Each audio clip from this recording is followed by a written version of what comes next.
नमस्कार, स्वागत है आप सभी का के न्यूज पर। आज का मुद्दा में मैं हूं आपके साथ मनीष बाजपेयी।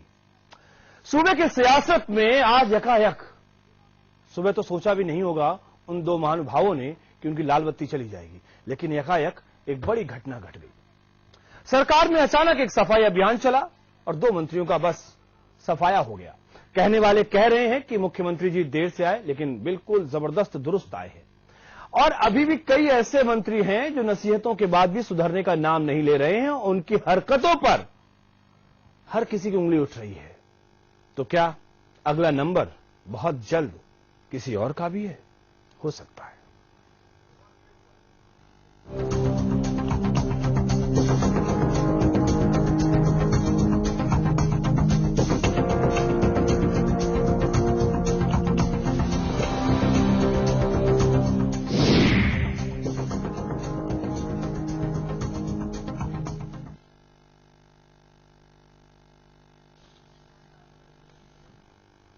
सूबे के मुखिया अखिलेश यादव ने अपने दो मंत्रियों की बत्ती गुल कर दी, लाल बत्ती बुझा दी। सवाल उठने लगे हैं कि क्या 2019 से पहले घर की दुरुस्त करने की तैयारी है, या यूं कहें कि 2017 तो ज्यादा बेहतर होगा। तुरंत की बात है।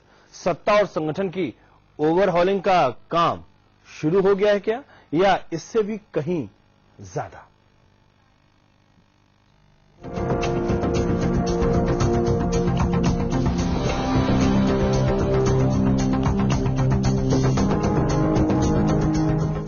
यूपी की सत्ता में काबिज अखिलेश यादव ने फटाफट 1 घंटे में 2 मंत्रियों को बर्खास्त कर सरकार में शामिल भ्रष्टाचार के खिलाफ सफाई अभियान चलाया। पहले खनन मंत्री गायत्री प्रसाद प्रजापति और फिर पशुधन लघु सिंचाई मंत्री राजकिशोर सिंह पर की गई कार्रवाई के तो कई मायने निकाले जा रहे हैं, लेकिन सच्चाई यही है कि 2017 के चुनावी रण में सीएम अखिलेश यादव भ्रष्टाचार के खिलाफ जीरो टॉलरेंस और विकास पुरुष की छवि लेकर उतरना चाहते हैं। वैसे गायत्री प्रसाद प्रजापति को मुलायम सिंह यादव का करीबी माना जाता है, लेकिन करीबी होने के बाद भी मुलायम गायत्री को लेकर मुलायम नहीं हुए, क्योंकि प्रजापति पर अवैध खनन को बढ़ावा देने और भ्रष्टाचार के आरोप अरसे से लगते रहे हैं, जिससे सीएम खासा नाराज थे। अगर आपने जो भी अपना निर्णय वो देख रहा पूरे प्रदेश को, तो पूरे प्रदेश की जनता की भावना, विधायकों की भावना, अफसरों की भावना लेकर निर्णय लेते हैं तो लेंगे। अब हमें पूछ के निर्णय कैसे लेंगे? तो क्या फिर मुख्यमंत्री? ये हमारी अन्य पार्टियों जैसी नहीं पार्टी है, ये लोकतांत्रिक पार्टी है। पूरा अधिकार है मुख्यमंत्री को निर्णय ले। हरैया से विधायक राजकिशोर सिंह के दामन पर भी जमीन कब्जाने के साथ साथ और भी तमाम दाग हैं। बाढ़, राशन, मुआवजा और निर्माण के नाम पर भी भ्रष्टाचार के आरोपों की लंबी लिस्ट इनके नाम है। वही बात करें अमेठी वाले विधायक जी गायत्री प्रसाद प्रजापति की, तो इनके प्रताप की पताका लोकायुक्त से लेकर हाईकोर्ट तक की दहलीज पर पड़ी फाइलों से पता चलती है। बीपीएल से लेकर बीएमडब्ल्यू का सफर कुछ ऐसे तय किया कि धन कुबेर भी दौड़ में कहीं पीछे रह गए। मंत्री बनने के बाद नदियों के किनारे रेत से सोना पैदा करने वाले खिलाड़ी निकले गायत्री प्रसाद। गायत्री प्रसाद प्रजापति के बारे में इस बात की प्रबल आशंका जताई गई है कि सीबीआई जांच जो अवैध खनन को लेकर हो रही है उसमें उनका हाथ हो सकता है, उनके खिलाफ कार्रवाई हो सकती है। तो चीफ मिनिस्टर ने यही सोचा होगा कि जो बाद में होना उसको पहले कर लिया जाए। जहां तक राजकिशोर सिंह को हटाने की बात है, राजकिशोर सिंह पर भी पंचायती राज विभाग में कुछ भर्तियों से जुड़े प्रकरण थे, जिसको लेकर के मुख्यमंत्री और पार्टी अध्यक्ष मुलायम सिंह यादव खासे नाराज बताए जा रहे थे। तमाम आरोपों की इन तस्वीर में बीते शुक्रवार को इलाहाबाद हाईकोर्ट ने भी अवैध खनन पर सीबीआई जांच का ऑर्डर वापस लेने से साफ इनकार कर दिया था। ऐसे में कहा जा रहा है कि सीबीआई जांच के शिकंजे में कई बड़े अफसर और नेता फंस सकते हैं, जिसके दाग सरकार के दामन पर भी लगेंगे। उससे पहले ही सरकार ने सफाई अभियान चलाकर दाग धोने की कवायद शुरू कर दी है। कहने वाले कह रहे हैं कि ये चुनाव से पहले का सरकारी टोटका है। भारतीय जनता पार्टी का मानना है कि श्री अखिलेश यादव जी ने स्वयं अपने आप को बचाने के लिए यह बर्खास्तगी का एक नाटक किया है। गायत्री प्रजापति जी के द्वारा जो भ्रष्टाचार किया गया होगा उससे वह बच नहीं सकते। मुख्यमंत्री स्वयं भी खनन के क्षेत्र में 3 लाख करोड़ से अधिक का जो घोटाला हुआ है, राजस्व की क्षति हुई है, उसके लिए जिम्मेदार है। 4.5 साल से खनन विभाग में लगातार भ्रष्टाचार हो रहा है। यहां तक कि उच्च न्यायालय ने खनन विभाग के बारे में सीबीआई जांच करने के आदेश दे दिए। जब चुनाव नजदीक आ गया तो कुछ महीनों के लिए मंत्री की बर्खास्तगी केवल अपनी सरकार को बचाने के लिए एक प्यादे की बलि कहा जाएगा। कांग्रेस से राहुल गांधी और बीजेपी अध्यक्ष अमित शाह का पूरा ध्यान यूपी चुनावों की ओर है और वो सत्ता से सपा को उखाड़ फेंकने के लिए प्रचार करते दिख रहे हैं। और किसी भी सरकार को सत्ता से बेदखल करने के लिए उसकी कमजोर कड़ी पर वार करना होता है और हर सरकार में भ्रष्टाचार बड़ी कमजोरी होती है, जिसे लेकर सीएम ने सख्त रूख अख्तियार करते हुए दोनों पर कार्रवाई की और आने वाले वक्त में इस तरह की और भी कार्रवाइयां देखने को मिल सकती हैं।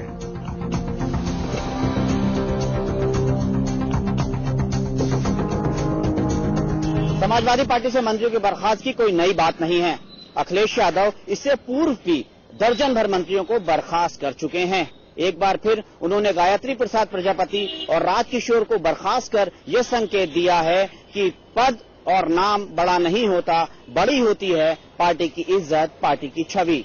अखिलेश यादव का यह कदम मिशन 2017 के उन्हें कितने करीब ले जाएगा, ये चुनाव के बाद पता चलेगा। कैमरा पर्सन संजय के साथ के न्यूज के लिए शबी हैदर। वाकई मुख्यमंत्री अखिलेश यादव ने 18, अगर संख्या सही है तो लगभग 18 मंत्रियों को पहले ही बर्खास्त किया है। हां, यह बात जरूर नहीं है, करप्शन के चार्ज को लेकर इन दोनों मंत्रियों की जो कुर्बानी है वो पहली बार आई है। और यह भी तय है कि जब कोर्ट का डंडा चल रहा है तब यह कुर्बानी हुई है। तो थोड़ा सा चीजों को अलग अलग करके देखना होगा। अब सियासी लोग हैं, अलग अलग तरीके से बात करें। हालांकि बातें बहुत सारी हैं, बातें सिर्फ लखनऊ में नहीं चल रही थी, बातें दिल्ली में भी चल रही थी। उत्तर प्रदेश की राजनीति में तमाम उठापटक चल रही है। उधर दिल्ली में मुलायम सिंह यादव और लालू प्रसाद यादव मिल रहे हैं, उनके भी मायने हम जरूर तलाशेंगे। हमारे साथ खास मेहमान जो जुड़ रहे हैं उनसे तारुफ हम आप सभी का जरूर कराना चाहेंगे। हमारे साथ समाजवादी पार्टी से प्रतिनिधि के तौर पर प्रदीप सिंह बब्बू जी मौजूद हैं, भारतीय जनता पार्टी से अमित पुरी जी मौजूद हैं, कांग्रेस से पंकज तिवारी मौजूद हैं और हमारे editor in chief Amitabh Agnihotri ji भी हमारे साथ मौजूद है। आप सभी का बहुत बहुत स्वागत है। सबसे पहली बात मुझे लगता है शुरुआत प्रदीप सिंह बब्बू जी से ही करनी चाहिए, क्योंकि आज अचानक ये जो सियासत में कोलाहल दिख रहा है, ये टोटका है या ऑपरेशन क्लीन है, ये क्या है, ये प्रदीप सिंह बब्बू जरा बता देंगे तो चर्चा जरा थोड़ी आसान हो जाएगी। प्रदीप सिंह बब्बू, ये क्या सरकारी टोटका है, ऑपरेशन क्लीन है, अखिलेश एक्शन में है, या फिर लग रहा था कि अब कुर्सी बचानी है तो कुछ ना कुछ तो करना ही चाहिए, इमेज ठीक करनी है अगर तो? प्रदीप सिंह बब्बू।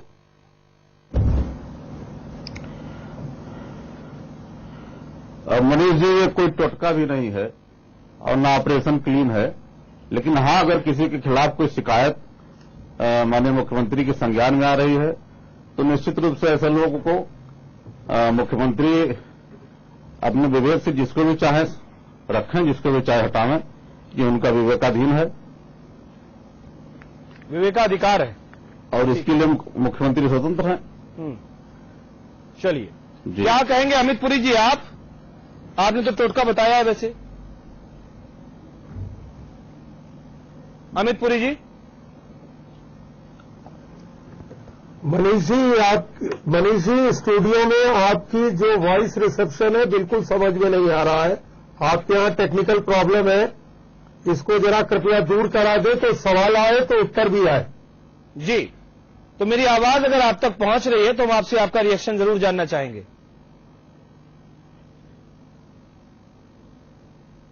नहीं, आवाज आपकी बिल्कुल क्लियर नहीं आ रही है मनीष जी। मैं इसको चलिए ठीक है, हम आपके पास में आएंगे, हम आपके पास आएंगे। स्टाफ को अमिताभ जी, ठीक है, मैं आ रहा हूं आपके पास में, बिल्कुल अभी इसको दुरुस्त करवा रहे हैं, कर भी रहे हैं। अमिताभ जी, जो कुछ आज हमने लखनऊ से दिल्ली तक देखा, एक तरफ लगातार बर्खास्तगी हो रही थी और दूसरी तरफ दिल्ली में मुलायम, शिवपाल और रामगोपाल मीटिंग कर रहे थे। बड़ा अजीबोगरीब लग रहा है। हालांकि ऐसा हो सकता है, संभावना है कि मुलायम सिंह यादव साहब का बयान आता है, कहते हैं कि भाई मुझे कुछ नहीं मालूम, ये मुख्यमंत्री का विशेषाधिकार है, किसकी लाल बत्ती ली और किसको दी ये उनके नॉलेज में नहीं है। लेकिन क्या यह संभव है अमिताभ अग्निहोत्री जी?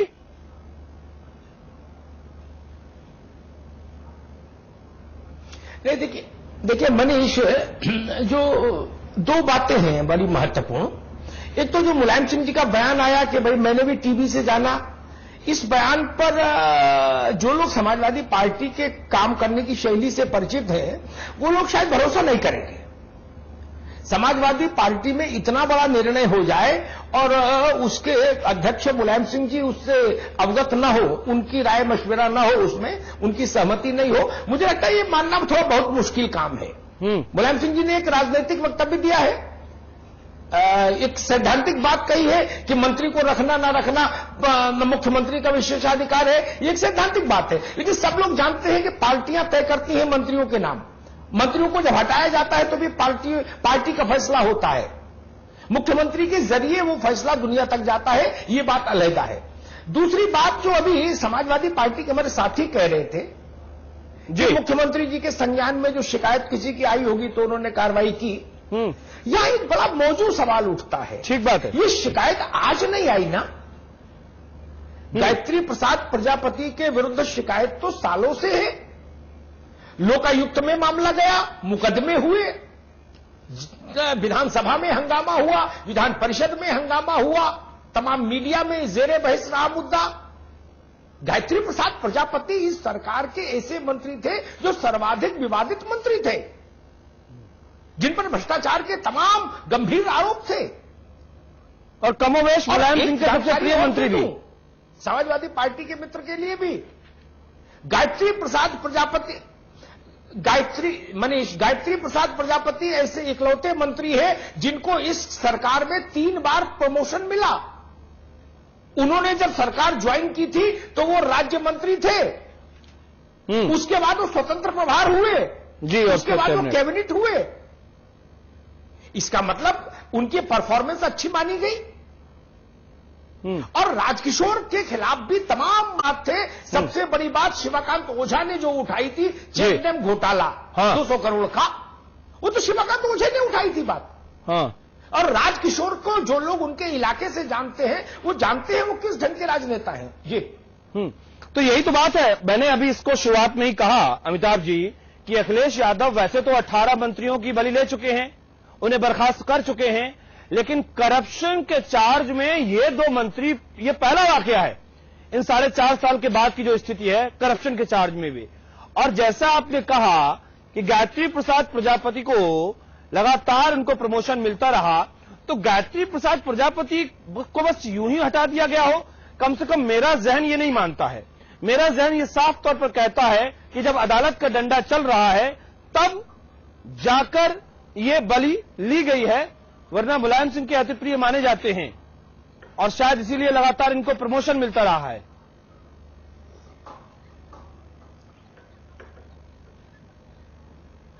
अमिताभ जी,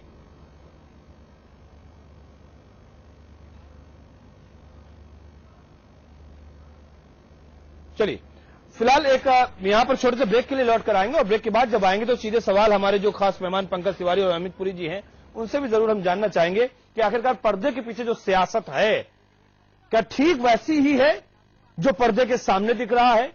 और निश्चित तौर पर जो राजनीतिक टिप्पणी है अमिताभ अग्निहोत्री जी से भी हम बात करेंगे। एक छोटा सा ब्रेक लेते हैं, ब्रेक के बाद में तुरंत हाजिर होते हैं।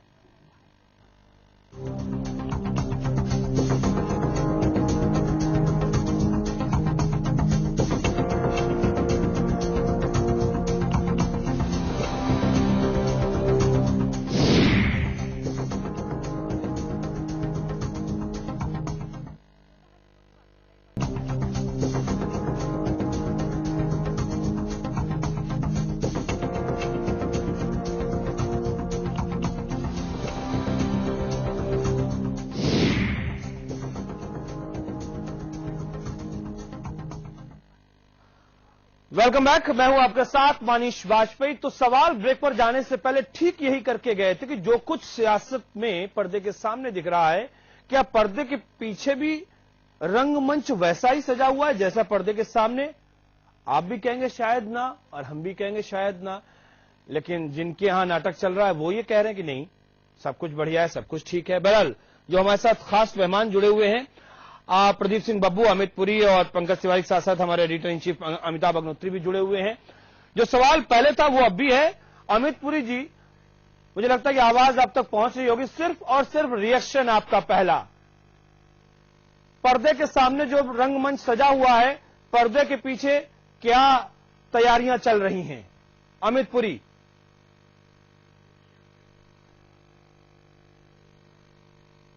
देखिए मनीष जी, मैं 3 बातें इसमें बहुत संक्षेप में कह दूं। जी। सरकार जरूर अखिलेश की है जी, लेकिन डे 1 से कमान अखिलेश की नहीं रही। और अब जब 5 महीने 4 महीने का समय रह गया है, हाँ, तो सरकार अखिलेश में पारिवारिक कलेश ये चरम पे है। जी, सरकार अखिलेश में पारिवारिक कलेश चरम पे है, नंबर 1। नंबर 2, इस बात की क्या गारंटी है कि बलराम यादव की तरह आज जिन्हें बर्खास्त किया गया है, कल पारिवारिक कलेश में सुलह सफाई में फिर वो वापस ना आ जाए? इसकी आश्वस्तगी उत्तर प्रदेश के आवाम को क्या मिलेगी? नहीं, ये तो और आज जिस तरह का परिवर्तन हुआ है, ये अदालत, खाली खनन विभाग के मंत्री, ये तो अदालत के चक्कर में बर्खास्त हुए हैं जनाब, नहीं तो कुर्सी नहीं जाती। ये तो आप मान लीजिए, करप्शन के आरोप में ये पहला वाकया है जब ये 2 मंत्री बर्खास्त हुए हैं। बात इतनी नहीं सिर्फ मंत्री, खनन विभाग के मंत्री ही नहीं हटे हैं, खनन विभाग के प्रमुख सचिव को भी हटाया गया है। तो सीबीआई के दरवाजे पे पहुंचने के डर के पहले अभी तक जब तक वसूली करनी थी मेरा था, और जब अदायगी का नौबत आई है तो मेरा इससे लेना देना नहीं। ये पल्ला झाड़ की राजनीति जो है, ये उत्तर प्रदेश में आम आदमी को बहुत अच्छी तरह समझ में आ रही है। ये पल्ला झाड़ की राजनीति है। पंकज तिवारी क्या कहेंगे? जी मनीष जी, आज अखिलेश यादव ने अपने 2 मंत्रियों को बर्खास्त किया है जी, और ये दोनों मंत्री उनके कितने नजदीक और गायत्री प्रसाद प्रजापति किसके नजदीक थे, ये पूरे उत्तर प्रदेश की जनता को मालूम है। हाँ। आज 4.5 साल से उनको अच्छे खिलाड़ी, अच्छे छात्र और समाजवादी के अच्छे मंत्री की वजह से लगातार प्रोन्नत, जैसा कि अमिताभ जी कह रहे थे, हाँ, कि राज्य मंत्री, स्वतंत्र प्रभार और कैबिनेट मिनिस्टर। हाँ, आज जब 3 महीने आचार संहिता 4 महीने बचे हैं लागू होने के, तो ठीक उसी तरह जैसे चुनाव के समय डीपी यादव को रोकने के बाद अखिलेश की छवि को सुधारने और पेश करने का चुनाव में मौका मिला था, उसी तरह ठीक आज फिर मुलायम सिंह ने वही दांव चला है कि उत्तर प्रदेश में हम पाक साफ, अखिलेश को पाक साफ साबित करें। और इसी तरह का एक प्रयोग 2007 के चुनाव में मायावती ने किया था, जब 2012 का चुनाव चल रहा था तो अपने सारे मंत्रियों को बर्खास्त कर अपने आप को बचाने का प्रयास किया था। लेकिन उसका परिणाम क्या हुआ, उत्तर प्रदेश की जनता जानती है मनीष जी। जिस तरह आज तक उनके ऊपर इतने गंभीर आरोप लगने के बाद उनको लगातार प्रोन्नत देते, इसका क्या मतलब रहा? और अखिलेश ने जो मंत्रियों को बर्खास्त ऐसा क्या हुआ 24 घंटे के अंदर? चाहे पंडित सिंह हो, चाहे पवन पांडे, रोक रहा हूं पंकज तिवारी जी आपको। प्रदीप सिंह बब्बू जी, क्या आप बता पाएंगे 24 घंटे के अंदर ऐसा क्या नया हो गया जो इनकी बर्खास्तगी हो गई? कुछ कारण आप बताएंगे? ऐसा नया क्या हुआ? करप्शन के चार्ज पहले भी थे, लोकायुक्त की यहां फाइलें पहले भी थी, विवादों में ये पहले भी थे, खनन को लेकर दुनिया चिल्ला रही थी। आप क्या कहना चाहेंगे?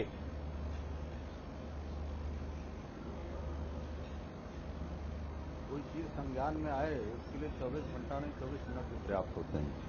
अगर कोई चीज संज्ञान माननीय मुख्यमंत्री जी के संज्ञान में आई है तो उन्होंने कोई कार्रवाई की है उसके लिए। इसके लिए 24 घंटा कोई जरूरी नहीं, 24 घंटे के अंदर क्या प्रक्रिया है। ये मुख्यमंत्री का मैंने पहले भी कहा कि विशेषाधिकार है, ये उनका भी बिल्कुल। अमिताभ जी, बहुत देर में संज्ञान में आया। मनीष जी देखिए, मुश्किल ये है मनीष जी बोलिए। मुश्किल ये समाजवादी पार्टी के हमारे मित्र आज केवल इतना ही बोल सकते हैं कि माननीय मुख्यमंत्री जी का विशेषाधिकार था। इसके अतिरिक्त नहीं। मुझे एक शेर याद आता है आज गायत्री प्रसाद प्रजापति के प्रकरण पर, उम्र तो सारी कटी इश्के बुता में मोमिन, उम्र तो सारी कटी इश्के बुता में मोमिन, अब आखिरी वक्त में क्या खाक मुसलमान होंगे। इस सरकार का कार्यकाल लगभग समाप्ति की ओर, जैसा अभी पंकज तिवारी कह रहे थे आचार संहिता लगने को, अगर गायत्री मंत्री रहते भी तो 3 महीने और मंत्री रहते, राजकिशोर रहते भी तो 3 महीने, उसके बाद तो वैसे भी चुनाव आयोग प्रभावी शासन उसके हाथ में चला जाता। तो सबसे बड़ा सवाल गायत्री प्रसाद प्रजापति जैसे विवादित मंत्री को, जिस पर भ्रष्टाचार के इतने संगीन आरोप रहे, उसको अभी तक कैरी क्यों किया, एक बड़ा सवाल उठेगा जो उठ रहा है। और मैं जानता हूं कि गायत्री प्रसाद प्रजापति का मसला इतना सरल नहीं है, इसमें 2 पेच हैं। एक तो गायत्री प्रसाद प्रजापति पॉलिटिकली लायबिलिटी हो गए थे, राजनीतिक तौर पर बोझ हो गए थे, और दूसरा कारण था हाई कोर्ट ने जब राज्य सरकार की इस अनुरोध को ठुकरा दिया कि अवैध खनन के मामले में जो सीबीआई जांच उसने ऑर्डर की है उस ऑर्डर को वो रिवोक कर दे, तो उसके बाद कोई रास्ता नहीं बचा। आप बताइए, कल सीबीआई जांच में गायत्री को नोटिस होता, कल सीबीआई जांच में गायत्री के खिलाफ वारंट हो जाता, तो क्या मंत्री रहते हुए जेल जाते? मैं आपको स्मरण दिलाऊं, समाजवादी पार्टी के साथी को भी, जब पारस को हटाया था तब भी यही स्थिति बनी थी। पारस एक बहुत ही गंदे मुकदमे में फंसे हुए थे, उसके बाद हटाना मजबूरी हो गई थी, नहीं तो क्या लाल बत्ती पर बैठ के जेल जाते? ये बड़ा प्रश्न है गायत्री प्रसाद के लिए भी। और राजकिशोर भी, दिल्ली में एक मामला था जिसमें उनकी संलिप्तता का आरोप लगता है, वो जांच सीबीआई के पास है।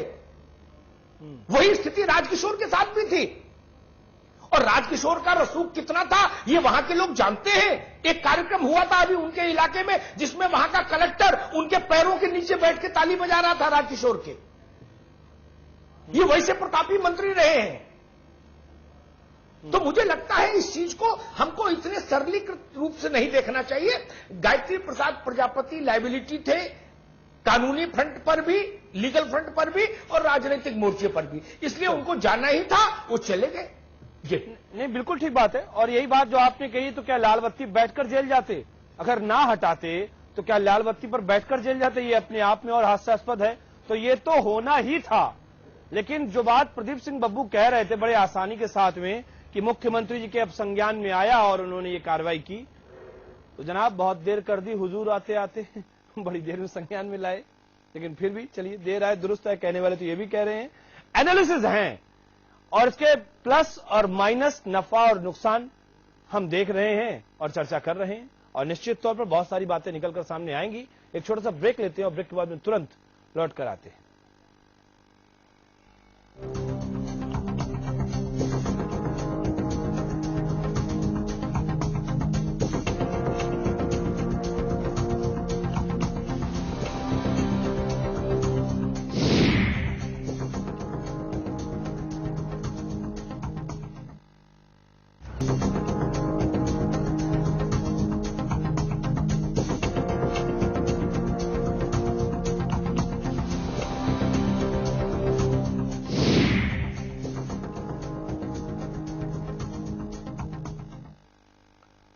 Welcome back. मैं हूं आपके साथ मनीष बाजपेयी और बात चल रही है उत्तर प्रदेश में अखिलेश के ऑपरेशन क्लीन की।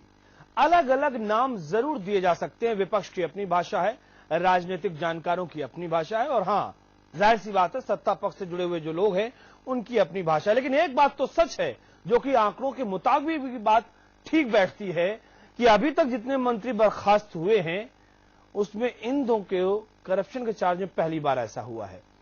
बात तो मनोज पारस की भी निकलकर सामने आई, वो भी एक मुकदमे में थे, लेकिन करप्शन के चार्ज को लेकर ये एक पहली कुर्बानी कह सकते हैं इन दो लोगों की। हमारे साथ खास मेहमान मौजूद है, प्रदीप सिंह बब्बू जी हैं, अमित पुरी जी हैं, पंकज तिवारी हैं, अमिताभ अग्नोत्री हैं। एक बात अमिताभ जी, जो जरूर हमारे तमाम जो राजनीतिक दलों से जो लोग जुड़े हैं वो भी इस बात को कहीं ना कहीं इस बात को रेखांकित करना बड़ा जरूरी है कि एक तरफ दिल्ली में माफ करिएगा, लखनऊ में लाल बत्ती ली जा रही थी, कुर्बानी दी जा रही थी, और ठीक उसी समय पर दिल्ली में तीनों भाई मुलायम सिंह, राम गोपाल और शिवपाल यादव मीटिंग कर रहे थे। और जनाब मुलायम सिंह यादव जब बाहर आते हैं तो वो ये कहते हैं कि उन्हें मालूम नहीं। अगर उन्हें मालूम नहीं तो अभी तक फिर किसकी कृपा से और किसकी रहम से गायत्री प्रसाद प्रजापति कुर्सी पर विराजमान थे? अमिताभ अग्निहोत्री जी। और मुझे लगता है कि ये बहुत महत्वपूर्ण सवाल भी है कि 4.5 साल में क्या बिल्कुल सब कुछ रामराज्य था? जी मनीष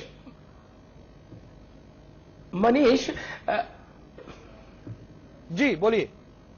मनीष, गायत्री प्रसाद प्रजापति मंत्री बने थे तो सबकी सहमति से बने थे। 4.5 साल वो मंत्री पद पर रहे तो सबकी सहमति से रहे, और ये मेरी निजी जानकारी है। अब जब वो हटाए गए हैं तो भी सबकी सहमति से हटाए गए हैं, ठीक है ना जी।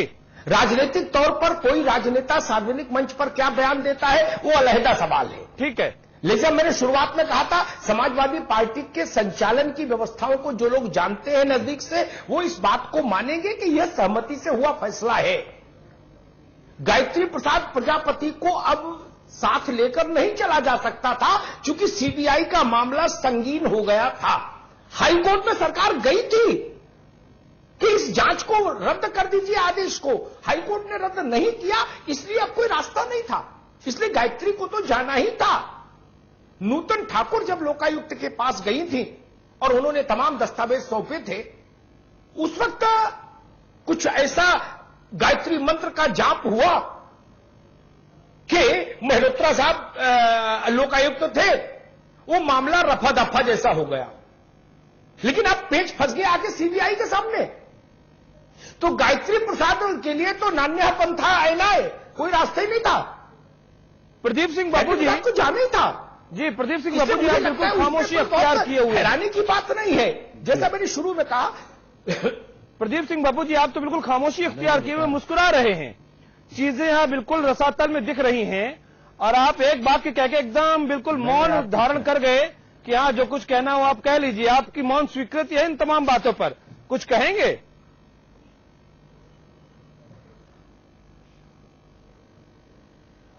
मनीष जी देखिए, चुनाव के पहले हम ये चाहते हैं, हमारी सरकार ये चाहती है, हमारे मुख्यमंत्री ये चाहते हैं कि हमारा पूरा चुनाव विकास के मुद्दे पर लड़ा जाएगा। उस विकास के मुद्दे पर अगर कहीं कोई चीजें ऐसी आ रही हैं कि जिससे हमारे विकास को पीछे हो जा रहा है, विकास की गति पीछे हो जा रही है और चीजें हावी हो जा रही हैं, तो निश्चित रूप से मुख्यमंत्री जी उस पर एक्शन लेंगे। और मुझे लगता है कि मुख्यमंत्री, फिर मैंने वही कहा कि मुख्यमंत्री ने जो उचित समझा वही किया है। आपने हमारे भी पार्टी में 4-4.5 सालों में बहुत विकास आप आए हैं प्रदीप सिंह बाबू जी, हमें ऐसा लग रहा है चौपाई नहीं पड़ी है आपने, सिर्फ संपर्क याद करके आए हैं, वही बार बार आप दोहरा देते हैं और आप सोचते हैं मानस कांड हो गया पूरा। मुझे ऐसा ही लगता है। बहरहाल जो बातें अमिताभ जी ने यहाँ पर रखी कि ये मजबूरी थी, जो चीज मुख्यमंत्री नहीं आपने कहा, आपने वही बात हमारे राष्ट्रीय अध्यक्ष ये कह रहे हैं, जो बातें यहाँ पर अमिताभ जी ने रखी, उन्होंने साफ तौर पर कहा कि आपकी मजबूरी थी कि आपको उनकी लाल बत्ती छीननी ही थी। पहली बात, 4.5 साल तक क्या वो दूध के धुले रहे क्या? दूसरी बात, तीसरी बात, आपने सीबीआई की जांच करवाने की सारी कोशिश की तो आप, लेकिन वो नहीं हुई। आखिरकार तब लाल बत्ती लेनी पड़ी। ये 3 बातें, इन तीनों बातों के जवाब में आप क्या कहेंगे प्रदीप सिंह बब्बू? 3 बातें अमिताभ अग्निहोत्री ने यहां पर रखी, इन तीनों का जवाब आपके पास क्या है मुख्यमंत्री के विशेषाधिकार के तर्क को छोड़कर? नहीं, अमिताभ अग्निहोत्री जी की मैं बता रहा हूं, मुख्यमंत्री अमिताभ अग्निहोत्री जी की जो जानकारी है वो निजी जानकारी जैसा वो बता रहे हैं। अरे तो उनकी जानकारी है, उनकी जानकारी कोई अलग उनका कोई इंसाइक्लोपीडिया थोड़ी है। इसके उनकी कोई अपनी निजी जानकारी नहीं है, जानकारी आपको भी है। नहीं, जानकारी आपको भी है। मेरी निजी जानकारी के अनुसार तो अगर ऐसा कुछ है तो मुख्यमंत्री ने उसी हिसाब से निर्णय लिया उसमें। अमित पुरी जी, अगर किसी को अमित पुरी जी, मुझे लगता है कि अध्यापन की जरूरत है अभी।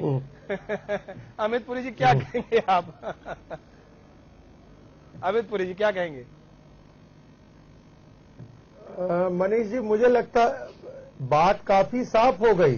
हाँ समाजवादी पार्टी की तरफ से जो आखिरी लाइन आई, हाँ, वो पूरे मार्के की लाइन है भाई, कि सीबीआई किसी को चार्जशीटेड करे, उससे अच्छा है कि उसका संज्ञान लेकर मुख्यमंत्री जी हटा दे। तो बात साफ हो गई कि सीबीआई की चार्जशीट के डर से मुख्यमंत्री जी ने संज्ञान ले लिया, क्योंकि बात निकलेगी तो दूर तलक जाएगी, वो खाली गायत्री प्रसाद प्रजापति के दफ्तर तक जाएगी कि उससे आगे भी जाएगी। तो कोशिश ये है न मोको और न तोको ठोर। तो उनको लग रहा था कि अगर सीबीआई आएगी तो आगे बढ़ेगी, तो इसमें अब बेहतर यही है कि गायत्री को के मोहरे को खत्म करके ये कह दो कि भाई हमने राजनीतिक कार्रवाई कर दी। लेकिन बात इतनी आसान नहीं है।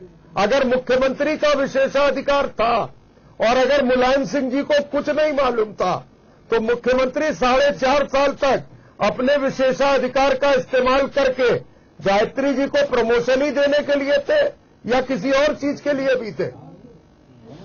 वैसे कुदरतन एक बात और भी सच है जो इस मंच पर जरूर रखनी चाहिए। तो बात इतनी कुदरतन एक बात ये भी सच है कि तरबूज अगर कटता है, एक बर्फी है वो तो हम अकेले खा लेंगे, लड्डू हम अकेले खा लेंगे, लेकिन तरबूज अगर कटेगा तो सब में बटेगा। और ये कहां कहां बटा है तरबूज, ये भी बात सामने आएगी। तो क्या अपने आप को अलग करने की कोशिश है क्या, ये भी एक बड़ी बात है। पंकज तिवारी जी कुछ कहेंगे? मुस्कुरा रहे हैं आप। तरबूज कटा तो किस किस में बटा? मैं तो इसीलिए कहा था कि राजनीति है। गायत्री प्रसाद मनीष जी, गायत्री प्रसाद प्रजापति का रसूख मंत्रिमंडल में पूरे उत्तर प्रदेश को मालूम है कि उत्तर प्रदेश के सारे राजनीतिक दल और सामाजिक संगठन गायत्री प्रसाद प्रजापति की कारगुजारियों को विभिन्न मंचों से और विभिन्न जगहों से कहते रहे और ये मांग करते रहे कि मुख्यमंत्री इस पर कार्रवाई करे। लेकिन उस समय मुख्यमंत्री का विशेषाधिकार शायद मुलायम सिंह यादव जी के पास निहित था। वो मुलायम सिंह यादव उनको परमिशन नहीं दे पा रहे थे। क्योंकि कहीं आग घर तक न जाए मनीष जी, गायत्री प्रसाद प्रजापति के खिलाफ जांच जो शुरू कर रही है सीबीआई, कहीं घर तक न पहुंच जाए, इसके लिए बलिदान करने की योजना जो आज दिल्ली में बैठ के 3 भाइयों ने मीटिंग करके बनाई और उसके बाद ये निर्णय लिया गया कि गायत्री प्रसाद प्रजापति को घर तक आग आने से पहले। अमिताभ जी, क्या आप भी कुछ ऐसा ही देख रहे हैं क्या कि आग घर तक पहुंचे इससे पहले बीच में लाइन काट दी जाए तो ज्यादा बेहतर है? कोई और विकल्प नहीं है?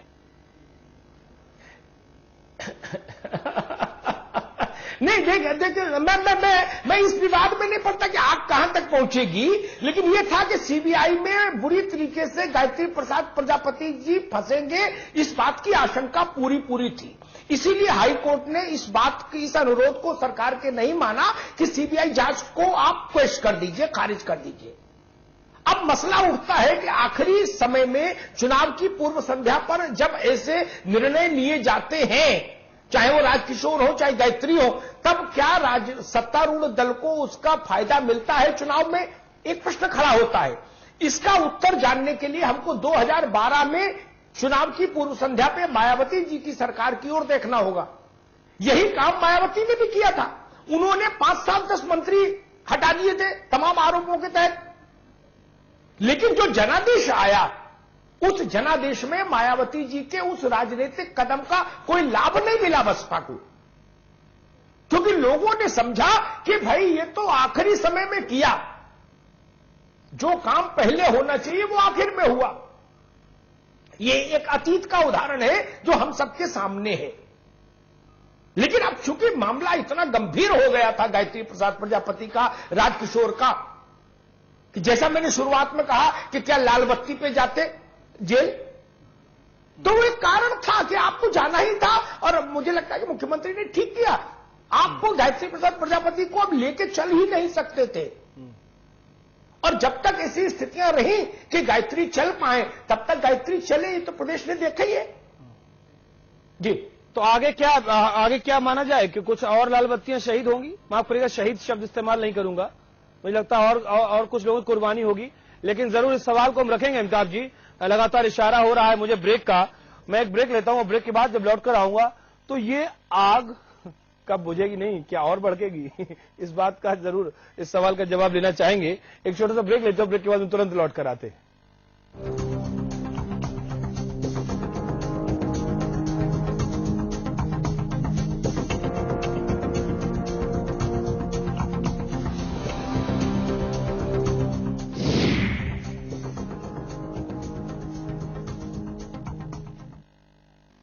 फिजा बदल।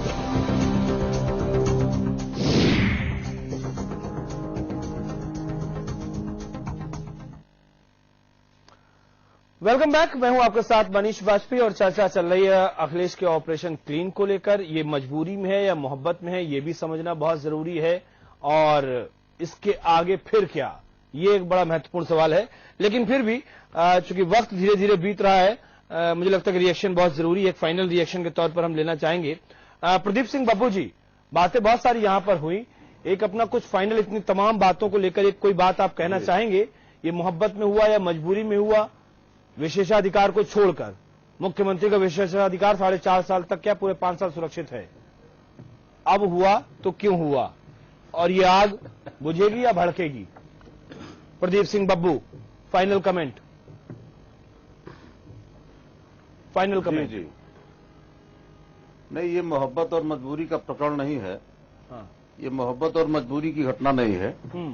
और आग आगे बुझेगी या लगेगी, इस पे भी हम कुछ नहीं कह पाएंगे आज की डेट में। किस पे कहेंगे? लेकिन हाँ, मुख्यमंत्री के विवेक में जो आएगा निश्चित रूप से वो मंत्री रहेगा, और जो नहीं आएगा वो, जिसको लगेगा हटाना उसको हटाएंगे वो। चलिए, पंकज तिवारी जी, फाइनल कमेंट आपकी तरफ से।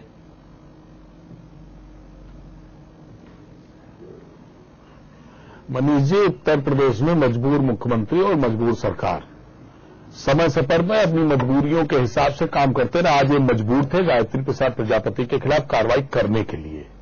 इसके अलावा इनके पास ना तो कोई चारा था ना कोई रास्ता था। और मुलायम सिंह ने आज उत्तर प्रदेश की जनता के साथ कैसा मजाक किया है, यही ये समझ में नहीं आता। इतना वरिष्ठ नेता देश का, और उत्तर प्रदेश के अंदर मतलब वो ये कहे कि जिसकी सरकार है और बेटा मुख्यमंत्री है, क्योंकि जिस भी पार्टी की सरकार मनीष जी उत्तर प्रदेश या प्रदेश में होती है, उस सरकार को सारे दायित्वों की जिम्मेदारी उस पार्टी के अध्यक्ष पर होती है, जैसा कि मुलायम सिंह यादव अध्यक्ष हैं। लेकिन वो कह रहे हैं कि मुझको टीवी से जानकारी प्राप्त हुई है कि एक मंत्री हटा दिया गया। इसका मतलब है उत्तर प्रदेश में या तो कुछ ठीक नहीं है, या मुलायम सिंह यादव उत्तर प्रदेश की जनता को मूर्ख समझते हैं। ये 2017 में जिस तरह 2012 में मायावती ने प्रयास किए थे, उसी तरह 2017 में करने का प्रयास कर रहे हैं, और जनता इनको 2017 में ऐसा जवाब देगी कि आगे इस तरह का मजाक करने के लिए 100 बार सोचेंगे। जी, अमित पुरी जी, आप क्या कहेंगे? मूर्ख बनाया जा रहा है या एक ये भ्रम का वातावरण तैयार किया जा रहा है? क्या तैयार किया जा रहा है उत्तर प्रदेश की जनता के लिए? क्या लगता है आपको? फाइनल कमेंट आपका।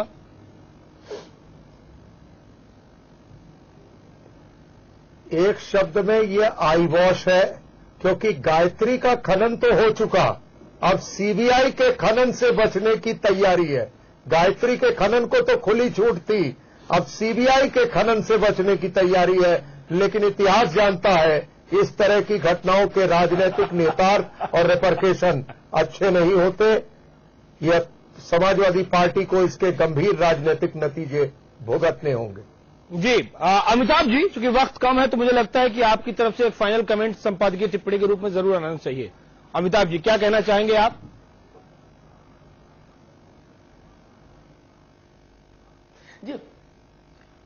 जी, मुझे इसमें 2-3 बातें समझ आती हैं। एक तो व्यक्ति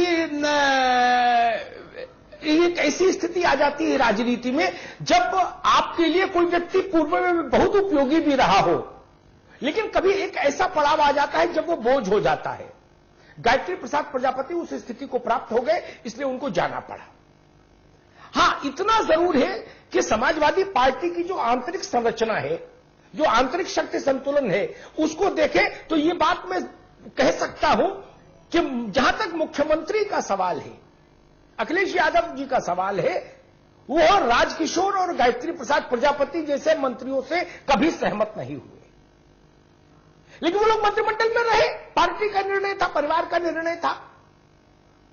और आज अब जब ये निर्णय हुआ कि इनको हटा दें, अब इसका लाभ कितना मिलेगा नहीं मिलेगा ये कहना आज संभव नहीं, क्योंकि मायावती जी के समय का जो उदाहरण है वो यह बताता है कि लाभ नहीं मिला। तो गायत्री के जाने से और राजकिशोर के जाने से क्या समाजवादी पार्टी को चुनावी लाभ हासिल होगा, ये कह पाना मुश्किल है। पूर्व का उदाहरण सामने है। और तीसरी बात जो मुझे लगती है वो सब सर्वाधिक महत्वपूर्ण है, वो ये कि समाजवादी पार्टी को इस बात को ध्यान रखना होगा कि जो भी लोग मुख्यमंत्री के एजेंडे को, सरकार के एजेंडे को, और जो सरकार और मुख्यमंत्री का एजेंडा है अंततः वही चुनाव में पार्टी का भी एजेंडा होगा, उनको डेंट पहुंचाते हैं। ऐसे विवादित छवि वाले लोगों से उसको भविष्य में दूरी बनानी ही होगी। अगर आप उत्तर प्रदेश को एक नया नेतृत्व देना चाहते हैं, एक उजला नेतृत्व देना चाहते हैं, तो फिर आपको ये जो इस तरह के लोग हैं जिनके ऊपर तमाम संगीन आरोप लगते रहे हैं, जिनका राजनीतिक जीवन आरोपों के कटघरे के बीच में पला बढ़ा है, उनसे दूरी बनानी होगी। जितनी जल्दी आप दूरी बना लेंगे उतना ही आपके लिए राजनीतिक तौर पर मुफीद होगा। जी बिल्कुल ठीक बात है अमिताभ जी, बहुत शुक्रिया आपका। और निश्चित तौर पर आप तमाम मेहमानों का, प्रदीप सिंह बब्बू जी आपका भी बहुत शुक्रिया। लेकिन यहां पर यह बात जरूर काबिल गौर है कि आपने दो बातों के अलावा तीसरी कोई बात नहीं कही, जिन बातों की चर्चा अमिताभ अग्निहोत्री ने कही, और मुझे लगता है कि उन बातों को कहना बहुत जरूरी है। लेकिन ये आप भी समझते और ये हम भी समझते हैं, ये इलेक्ट्रॉनिक मीडिया, ये कैमरा है, ये आपकी भाव भंगिमा पढ़ता है, आपके शब्दों को पकड़ता है और दर्शक इस बात को देखते हैं। तो जरूरी है उन तर्कों का सहारा लेकर, जिससे कि आप अपनी इमेज ठीक कर पाए, उन बातों को यहां पर रखना। पंकज तिवारी जी आपका भी बहुत शुक्रिया, आपने अपनी बात यहां पर रखी। अमित पुरी जी आपका भी बहुत शुक्रिया इस बात को कहने के लिए कि चूंकि अब सीबीआई का खनन है, गायत्री का तो खनन हो चुका, सीबीआई का खनन अब हो रहा है, और इस खनन से कौन बचेगा कौन नहीं बचेगा, अपने आप को बचाने की कवायद है, ये आपका अपना विश्लेषण रहा है। बहुत शुक्रिया अमित पुरी जी आपका हमारे साथ इस चर्चा में शामिल होने के लिए। तो एक बार फिर से आप तमाम मेहमानों का शुक्रिया हमारे साथ इस चर्चा में शामिल होने के लिए। निश्चित तौर पर अब अखिलेश यादव के लिए अग्नि परीक्षा जरूर होगी कि कम से कम अगर इन दो मंत्रियों की लाल बत्ती छीनी है तो आगे आने वाले दिनों में अब कोई दागी आपके साथ ना दिखे या दागदार व्यक्ति आपके साथ ना दिखे। अब इस परंपरा को आप आगे बढ़ाइए, तभी जाके जनता के बीच में ये मैसेज जाएगा।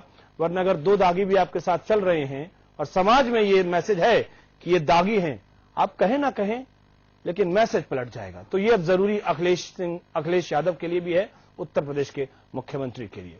फिलहाल इस कार्यक्रम में इतना ही, दीजिए इजाजत, नमस्कार।